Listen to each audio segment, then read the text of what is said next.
question of how is the scholarly communication system predicted to evolve globally? Little small question, but actually I feel like I got an enormous assist from the last session, which I think gave us some illustrations of some pressure points in the scholarly communication system that maybe give us some hints as to how things are going to or might possibly shake out.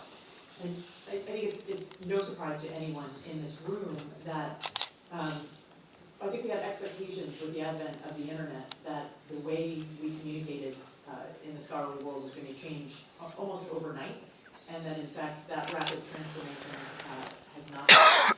What we've seen instead, though, I think, is instructional as to what we might see in the future.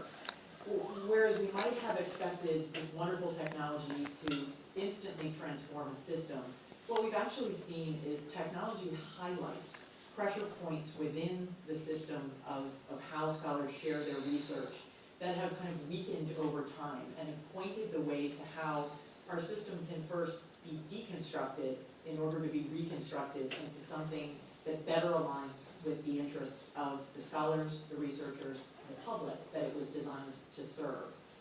I think what we've seen is that we have, as we saw from the presentations on open peer review, on annotation, on different ways to evaluate research, we have all these points in the scholarly communication system which traditionally was very orderly and very tightly connected, from how we submitted articles, to how those articles were registered, to how they were certified, to how they were communicated, to how they were evaluated, that from this process being a very tightly connected bundle of processes, we're seeing the points in between each of these steps be loosened bit by bit by bit by new technologies and by the creativity in our community to present new ways to think about doing each of these components individually.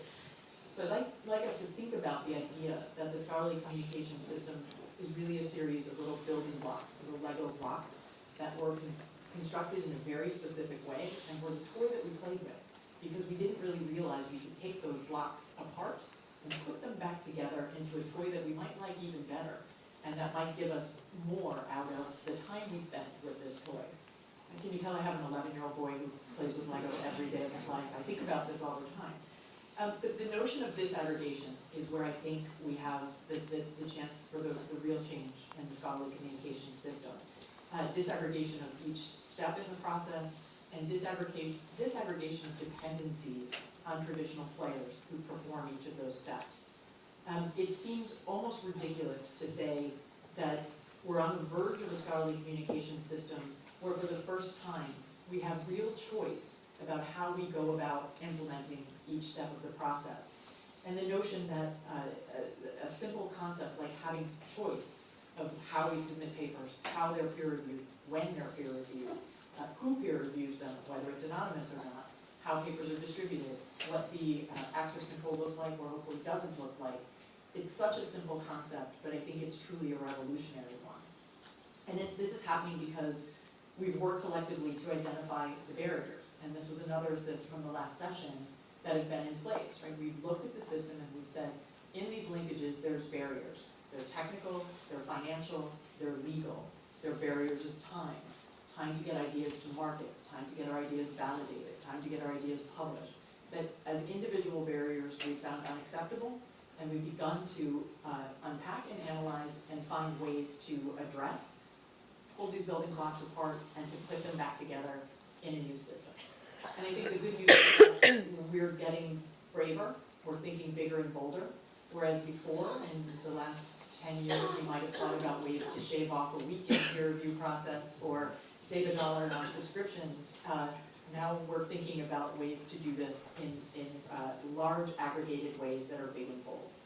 And the trend that's the biggest and the boldest that I see that encourages me the most greatly is the will for our community to act globally and to work collaboratively on the most crucial element that will determine the success or failure of what we ultimately build together. And that is stepping up to the global policy table, to the national policy tables, to the state policy tables, and working to collectively set the rules that underpin and overarch our system of doing and communicating research results, rather than simply playing by the rules that are assigned to us or doing what we usually do, which is constructing individual workarounds to circumvent them. So alignment was the theme of this meeting, and it's critically important that in the global policy environment, that we think about ways to deliberately work together on harmonizing strong legal and policy constructs that cross national boundaries to continue ensure the free flow of research efforts. Thank you.